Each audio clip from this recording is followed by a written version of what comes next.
Selamat datang di YouTube Firdaus Suyitno.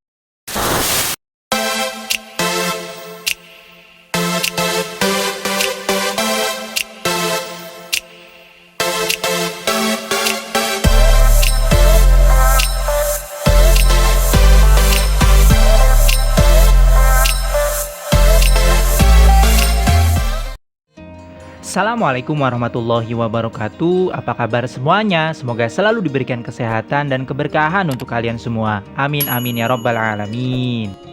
Berjumpa lagi di video pembelajaran sejarah Indonesia kelas 12. Pada video kali ini kita akan belajar tentang pemberontakan Angkatan Perang Ratu Adil atau disingkat dengan APRA. Sebelum memulai, silakan untuk klik tombol subscribe-nya ya. Yuk kita mulai dengan membaca basmalah. Bismillahirrahmanirrahim.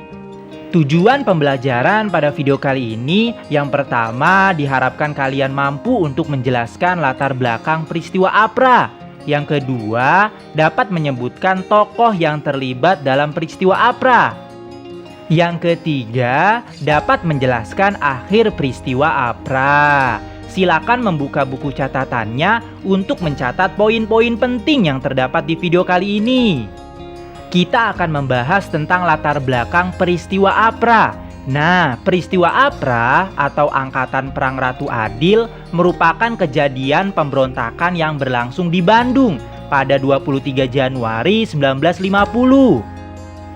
Kelompok APRA terdiri atas satuan pro Belanda, pimpinan mantan Kapten KNIL, Raymond Westerling. Istilah dalam singkatan APRA, Ratu Adil, adalah mitologi sakral ramalan Jayabaya, yaitu pemimpin akan bertindak adil dan bijaksana bagi rakyat. Akan tetapi, mitologi tersebut dijadikan propaganda politik oleh Raymond Westerling dengan menambahkan Ratu Adil pada kelompoknya. Tujuan Westerling mendirikan APRA untuk meminta perhatian rakyat supaya memihaknya dalam memberontak pemerintahan Republik Indonesia Serikat. Westerling berniat melakukan kudeta karena dilatar belakangi oleh ketidakpuasan hasil keputusan KMB, Konferensi Meja Bundar, pada Agustus 1949 dengan poin sebagai berikut. Yang pertama, tentara KNIL akan dibubarkan dan dimasukkan ke dalam kesatuan TNI. Yang kedua, kerajaan Belanda akan menarik pasukan KNIL dari Indonesia.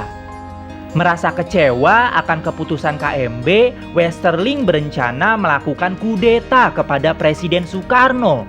Westerling sendiri ingin mempertahankan negara federal Pasundan di Indonesia dengan mendirikan tentara khusus di sejumlah wilayah bagian Republik Indonesia Serikat.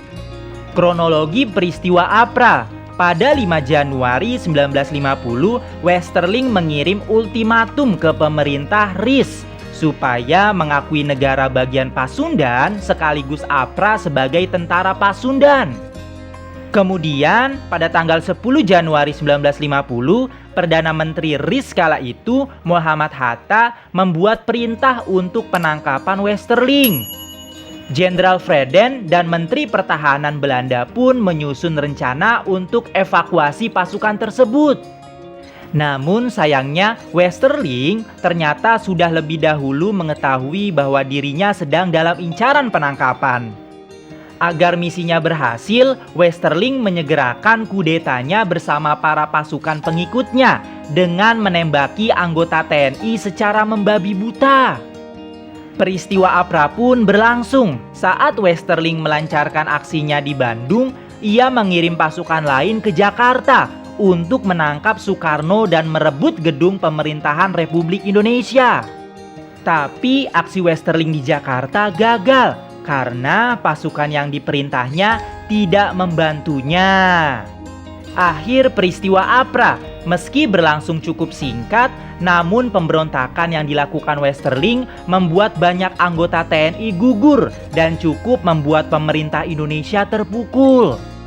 Kondisi keamanan rakyat juga ikut terancam dan terganggu oleh aksi keji yang dilancarkan Westerling dengan pasukannya.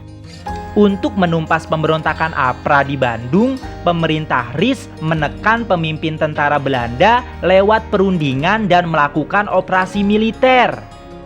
Hasil dari perundingan tersebut memutuskan untuk mendesak Westerling segera meninggalkan Bandung.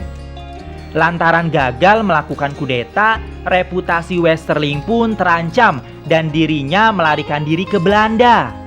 Di sisi lain, gerakan tersebut mendapat tekanan dari Angkatan Perang RIS hingga APRA ditumpas dan berhasil dibubarkan pada Februari 1950. Selain peristiwa APRA, ada banyak peristiwa-peristiwa lainnya yang telah menggugurkan banyak pasukan TNI. Untuk mengenang perjuangan tumpah darah itu, Presiden Susilo Bambang Yudhoyono di masa pemerintahannya meresmikan Monumen Dwikora dan Trikora. Monumen Dwikora Trikora menjadi simbol seluruh perjuangan TNI. Lokasinya terletak di Kompleks Mabes TNI Jakarta yang terbuka untuk umum. Terima kasih telah menyaksikan video pembelajaran pembahasan tentang pemberontakan Angkatan Perang Ratu Adil atau APRA. Jika ada pertanyaan, silakan untuk menuliskan di kolom komentar. Jangan lupa untuk subscribe dan like ya.